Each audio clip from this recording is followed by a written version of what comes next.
Nurses Week, what a great time to celebrate nurses and nursing. I usually present at institutions across the country face to face during Nurses Week, but 2020 has been a challenge, hasn't it? I created a series of sessions just for you and your colleagues to meet your needs. Enjoy the highlights of the 2020 programs. Good morning and happy Nurses Week. My name is Sharon Weinstein and I'm joined today by Candy Campbell. We're here to welcome you to a celebration of you. And we're really delighted that so many of you registered in advance will join us either live or will listen to the recordings and share them with your colleagues. At this point, I'm going to share my screen. As we begin this week-long series, I want you to think about the fact that each of us at all times is both teacher and student. We have the unique opportunity to learn from others each and every day in our practice settings, regardless of where they might be. Also have the opportunity to interact with others in a teacher role.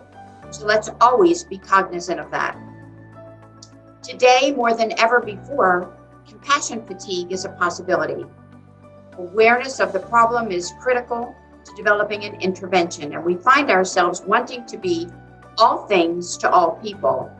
This week, we'll be looking first at compassion fatigue, followed by life as a balancing act, family matters, stress and crisis management, self-care is not selfish, service excellence, engagement, and how you can be the best version of you, with or without that cherished personal protective equipment. You're working harder than ever before, or perhaps than any time you imagined throughout your career. So this is your time to shine.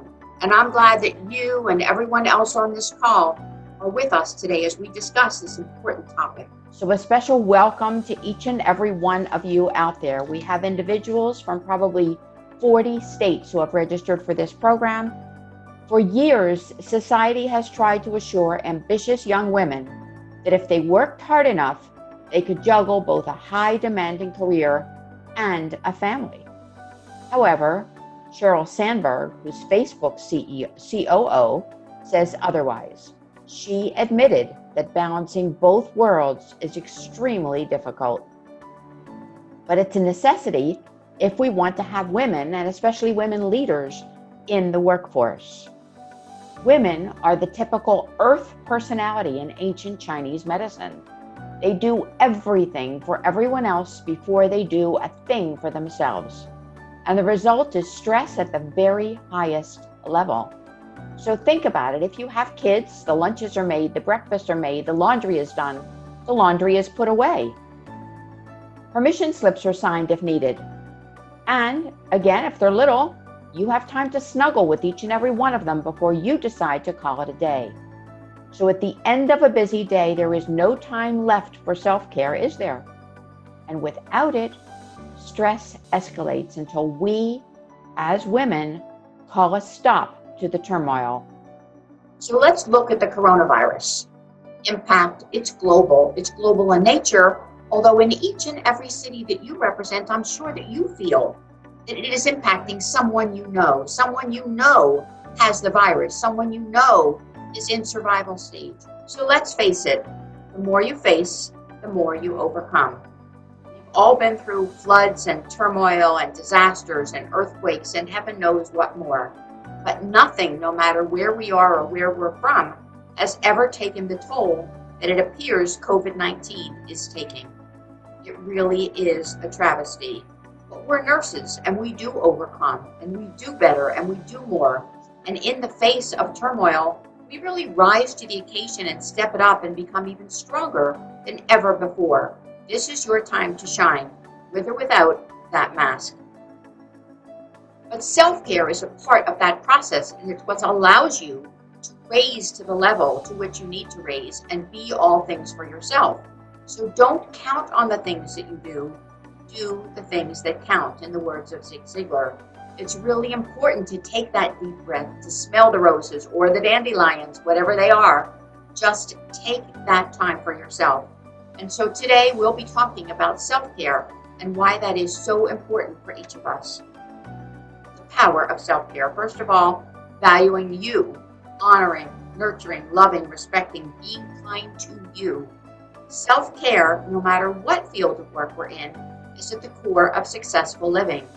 The other day on one of the calls, I mentioned the fact that caregivers are essentially what we call in Chinese medicine, earth personalities. They care for everyone else before they ever take time to care for themselves. So the laundry is done, the dishes are done, the laundry is folded, it's put away, probably not with the help of little kids, but because you did it.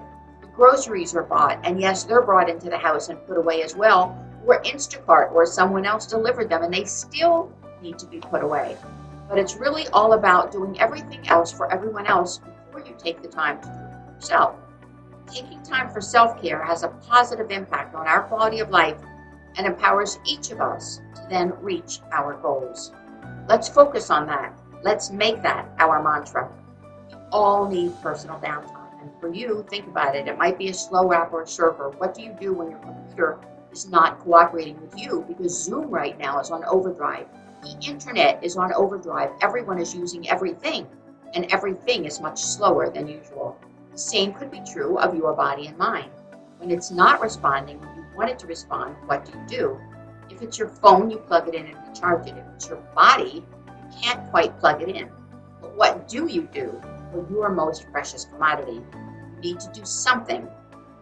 So we're delighted to see all of you. We're delighted to have you with us. And we really are pleased to welcome you to a program on service excellence. This is an incredibly important topic and something that we face each and every day for those we serve.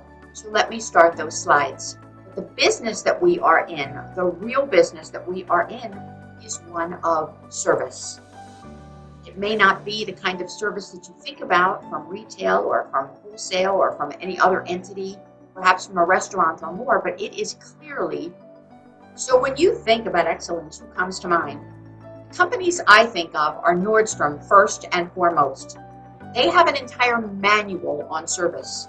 They have a system that indicates that if they don't have what you want, they will put you on hold if you're live at the counter. And again, they will open someday. Trust me. Trust them.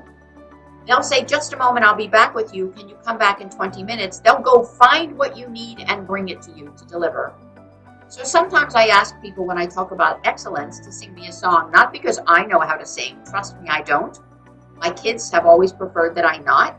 But the song needs to be one in which we're all singing from the same sheet music. Our message needs to be clear and concise and correct and complete and courteous. Cannot have one person give one response to a patient or to a peer and someone else in another unit give a different one. What business are we in? We're in the business of the world of work. It's called service. I have a couple of hints about virtual programs. Very best programs are those with active chats and shared experiences. So please let us see your smiling faces by enabling your webcam. We want to see you. The ability to see one another enhances our engagement and our sense of community. So let's do that. Thank you, Wendy. If you have a question, you'll scroll to the bottom of the page and click on Participant List, find your name, and then click on Raise Your Hand. Let's hear from you. And now let me share my screen and get started with today's program. So what we need beyond supplies, we all know that we need masks, that we need ventilators, that we need gowns, that we need gloves, that we need spacing, that we need distancing, that we need people. We need people filling those spots within the healthcare system to be able to provide the care that we truly want to give, but sometimes are unable to give. Hi from Sharon Weinstein. Thanks for joining me for this entire week's sessions, honoring you as nurses during Nurses Week. What an amazing week this has been, and I know from the feedback that I've received how much you've enjoyed the information and the resources. Please feel free to share with your friends, and be sure to let me know how I can add value to another program for your organization. I look forward to being of service, and happy Nurses Week.